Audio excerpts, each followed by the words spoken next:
Hello friends, once again मैं आपके लिए एक और शॉर्ट स्टोरी लेके आया हूँ आपकी लाइफ को इंटरेस्टिंग और हैप्पी बनाने के लिए। यह स्टोरी ओशो द मास्टर ने कही हुई है और उसका translate the perfect master volume 2 से। बिफोर स्टार्ट द स्टोरी, सभी फ्रेंड्स को मैं रिक्वेस्ट करना चाहता हूँ कि मेरी चैनल को लाइक, शेयर और सब्सक्राइब करना न भूलें, जिससे वंस अगेन मुझे मोटिवेशन मिले और आपके लिए ऐसे ही मोटिवेटेड स्टोरी लाता रहूं। मैंने एक बहुत पुरानी कहानी सुनी है। यह यकीनन बहुत पुरानी होगी क्योंकि उन दिनों ईश्वर पृथ्वी पर रहता था। धीरे धीरे वह मनुष्य से दूर रहने लगा क्योंकि वे उसे बहुत सताने लगे। कोई आधी रात को दरवाजा खटखटाता और कहता, तुमने मेरे साथ ऐसा क्यों किया? मैंने जो चाहा था वह पूरा क्यों नहीं हुआ?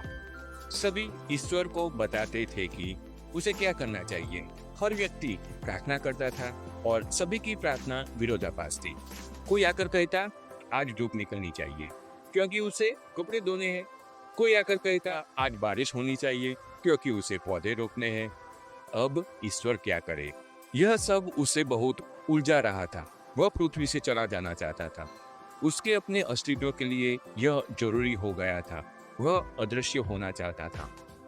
एक दिन एक बूढ़ा किसान ईश्वर के पास आया और बोला, देखिए, आप भगवान होगे और आपने ही यह दुनिया भी बनाई होगी, लेकिन मैं आपको यह बताना चाहता हूँ कि आप कुछ भी नहीं जानते। आप किसान नहीं हो। आपको खेतीबाड़ी का क ख ग भी नहीं पता। और मेरे पूरे जीवन के अनुभव का निचोड़ कहता है कि आपकी बनाई हुई प्रकृति और उसके काम करने का तरीका बहुत खराब है। आपको अभी सीखने की जरूरत है। ईश्वर ने कहा, मुझे क्या करना चाहिए? किसान ने कहा, आप मुझे 1 साल का समय दो और सब चीजें मेरे मुताबिक होने दो और देखो कि मैं क्या करता हूँ। मैं दुनिया से गरीबी का नामो निशान मिटा दूंगा। ईश्वर ने किसान को 1 साल की छूट दे दी। अब सब कुछ किसान की इच्छा के अनुसार हो रहा था। यह स्वाभाविक है कि किसान ने उन्हीं चीजों की कामना की जो उसके लिए अनुकूल होती। उसने तूफान, तेज हवाओं और फसल को नुकसान पहुंचाने वाले हर खतरे को रोक दिया। सब कुछ उसकी इच्छा के अनुसार बहुत आरामदायक और शांत वातावरण में घटित हो रहा था और किसान भी बहुत खुश था। गेहूं की बालियां पहले कभी इतनी ऊंची नहीं हुई। उसने जैसा चाहा वैसा ही हुआ। उसने जब धूप की जरूरत हुई तो सूरज को चमका दिया। जब बारिश की जरूरत हुई तो बादल उतने ही बरसे जितने फसल को भाए। पुराने जमाने में तो बारिश सभी कभी कभी हद से ज्यादा हो जाती थी। नदियों में बाढ़ आ जाती थी, फसलें बर्बाद हो जाती थी। कभी बारिश नहीं होती तो धरती सूख जाती और फसल बर्बाद हो जाती। इसी तरह कभी कुछ लगा रहता। ऐसा बहुत ही कम होता जब सब कुछ ठीक ठाक बीतता। इस साल सब कुछ 100% सही रहा। गेहूं की ऊंची बालियां देखकर किसान बहुत खुश था।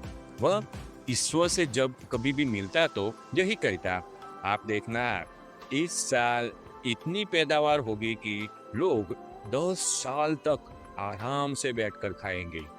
लेकिन जब फसल काटी गई तो पता चला कि बालियों के अंदर गेहूं के दाने थे ही नहीं। किसान हैरान परेशान हो गया। उसे समझ नहीं आ रहा था कि ऐसा क्यों हुआ। उसने ईश्वर से पूछा, ऐसा क्यों हुआ? क्या गलत हो गया? ईश्वर ने कहा कि ऐसा इसलिए हुआ कि कभी भी कोई भी चुनौती नहीं थी, कोई भी कठिनाई नहीं थी, कहीं भी कोई भी उलझन नहीं थी, दुविधा, संकट नहीं था और सब कुछ आदर्श था। तुमने हर संभव संकट को हटा दिया और गेहूं के पौधे नपुंसक होने लगे। कहीं कोई संघर्ष का होना जरूरी था। कुछ आंधी तूफान की जरूरत थी, कुछ बिजलियां गरजने की जरूरत थी। यह चीजें गेहूं की आत्मा को मजबूती देती है। यह बहुत गहरी और इंटरेस्टिंग कला है। यदि तुम बहुत खुश और अधिक खुश बने रहोगे तो खुशी अपना अर्थ धीरे धीरे खो देगी। तुम उसकी अधिकता से उठ जाओगे।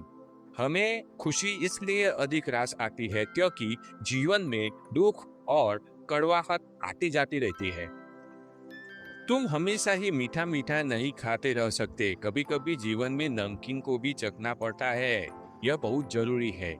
इसके न होने पर जीवन का पूरा स्वाद खो जाता है। यह स्टोरी से हमें यह सीख मिलती है कि जब तक हमारे जीवन में बाधाएं नहीं आती, तब तक हमारी प्रतिभा में निखार नहीं आता। मुश्किलें ही हमें साहसी बनाती है और परेशानियों की वजह से ही हमारा सही विकास होता है। वीडियो को पूरा देखने के लिए once again thank you very much. Have a nice